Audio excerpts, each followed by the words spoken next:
semuanya, kembali lagi sama aku di Tugas Video. Nah, video kali ini tentang sebelum lanjut ke videonya dan kita mempelajari tentang koloid, perkenalkan nama aku Emarca, ini Maria Natasha.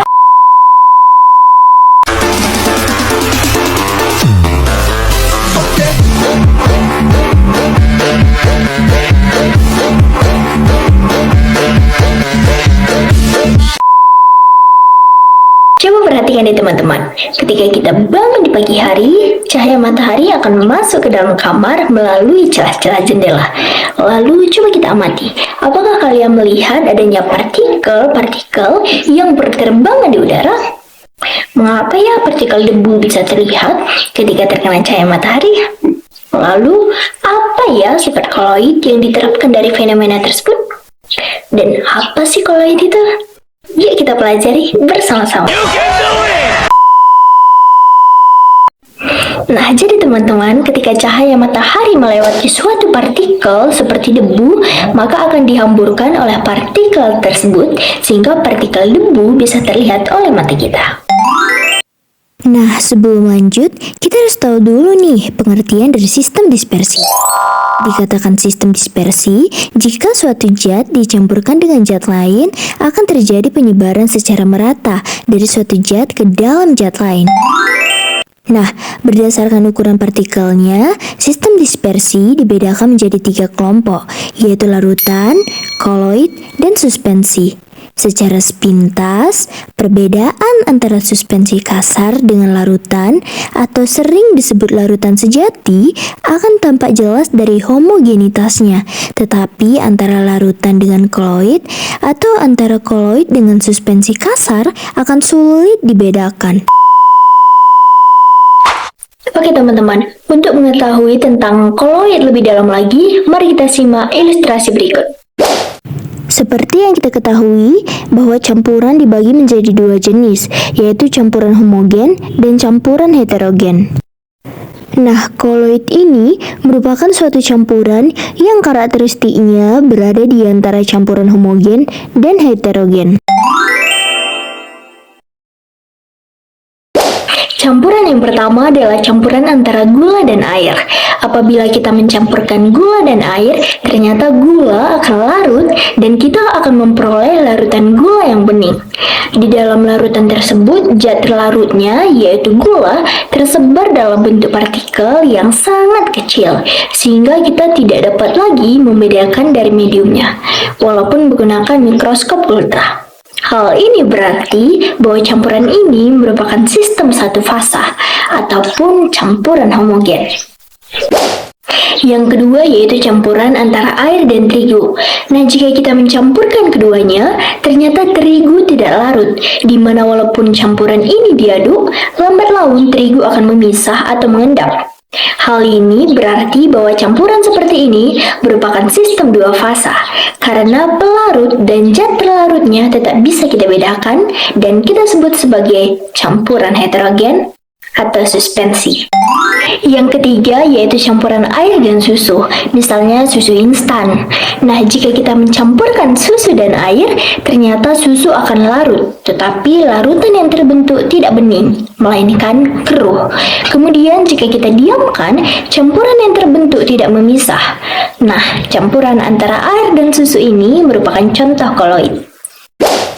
Nah, berikutnya, sistem koloid tersusun atas 2 komponen, yaitu fase terdispersi dan medium dispersi atau fase pendispersi, di mana fase terdispersi bersifat diskontinu atau terputus-putus, sedangkan medium dispersi bersifat kontinu atau berkelanjutan. Pada campuran susu dan air yang dicontohkan sebelumnya, fase terdispersinya adalah susu, sedangkan medium dispersinya adalah air. Berikut adalah perbandingan sifat antara larutan, koloid, dan suspensi. Yang pertama, campuran. Campuran berupa larutan atau campuran homogen, komponen, pelarut, dan zat terlarutnya tidak dapat kita bedakan walaupun menggunakan mikroskop ultra, sehingga campurannya bersifat satu fasa.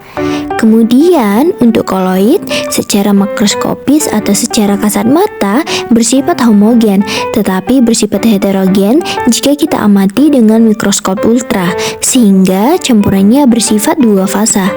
Adapun untuk suspensi bersifat heterogen, yaitu komponen penyusunnya dapat kita bedakan dengan jelas, sehingga campurannya bersifat dua fasa. Kemudian dari segi ukuran partikel penyusunnya, pada larutan semua partikel penyusunnya berdimensi atau memiliki panjang, lebar atau tebal kurang dari 1 nanometer. Untuk koloid, partikel penyusunnya berdimensi antara 1 sampai 100 nanometer. Dan untuk suspensi, salah satu atau semua dimensi partikel penyusunnya lebih besar dari 100 nanometer. Berikutnya dari kestabilan komponen penyusunnya, larutan bersifat stabil atau tidak memisah, sehingga tidak dapat kita pisahkan dengan cara disaring. Untuk koloid, pada umumnya bersifat stabil, sehingga tidak dapat disaring menggunakan saringan biasa, kecuali dengan menggunakan penyaring ultra. Adapun untuk suspensi, bersifat tidak stabil, sehingga dapat kita saring.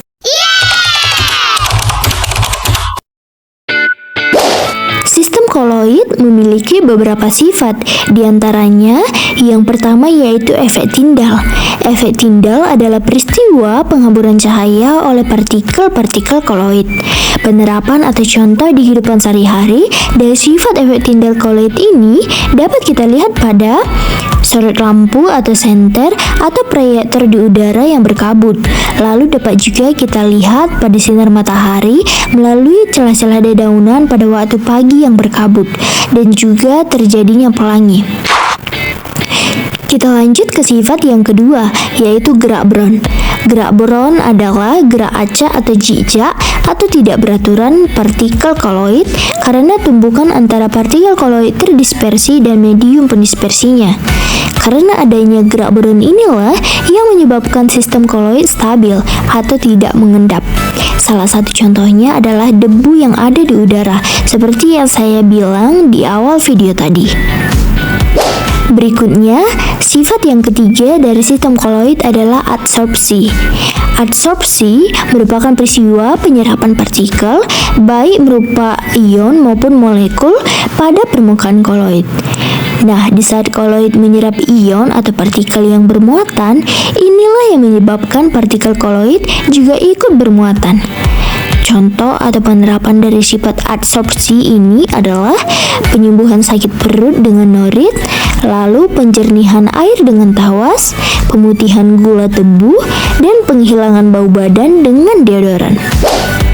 Selanjutnya yaitu elektroforesis. Elektroforesis adalah bergeraknya partikel-partikel koloid yang bermuatan karena pengaruh medan listrik. Contoh atau penerapannya adalah kita dapat menentukan muatan suatu partikel koloid. Jadi, jika partikel koloid berkumpul di elektroda positif, berarti koloid bermuatan negatif. Sebaliknya, jika partikel koloid berkumpul di elektroda negatif, berarti koloid bermuatan positif. Lalu, sifat elektroforesis ini juga dimanfaatkan dalam identifikasi DNA dan juga terdapat pada cara kerja alat Cottrell, yaitu alat untuk menyaring debu atau polis di pabrik. Sifat berikutnya yaitu koagulasi.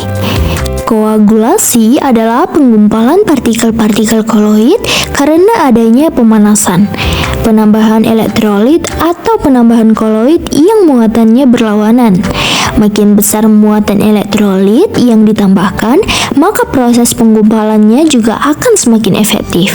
Contoh sifat koagulasi ini dapat kita lihat dalam pengolahan karet atau penggumpalan karet dari lateks, pembentukan delta di muara sungai, penggumpalan debu atau asap pabrik dengan menggunakan alat Cottrell, lalu pemanasan putih telur. Sifat koloid berikutnya yaitu dialisis. Dialisis adalah pemurnian koloid dari partikel-partikel pengotor, baik berupa ion maupun molekul yang dapat mengganggu kestabilan koloid. Contoh atau penerapan dari sifat dialisis ini terjadi pada proses cuci darah dengan menggunakan alat dialisator. dan juga terjadi pada proses kerja ginjal dalam membersihkan darah. Berikutnya sifat koloid yang ketujuh yaitu koloid pelindung. Nah, koloid pelindung merupakan koloid yang dapat melindungi koloid lainnya dari proses koagulasi atau penggumpalan. Contoh penerapannya diantaranya adalah penambahan gelatin pada es krim, penambahan kasein pada susu, dan penambahan lecitin pada margarin. Contoh larutan di kehidupan kita sehari-hari yaitu larutan gula, larutan garam, spiritus, alkohol 70%, dan cuka. Contoh koloid di kehidupan kita sehari-hari yaitu susu, santan, puding atau jelly, mentega, selai, dan mayones. Contoh suspensi di kehidupan kita sehari-hari yaitu campuran pacar dengan air, campuran air dengan kopi, dan campuran antara minyak dengan air.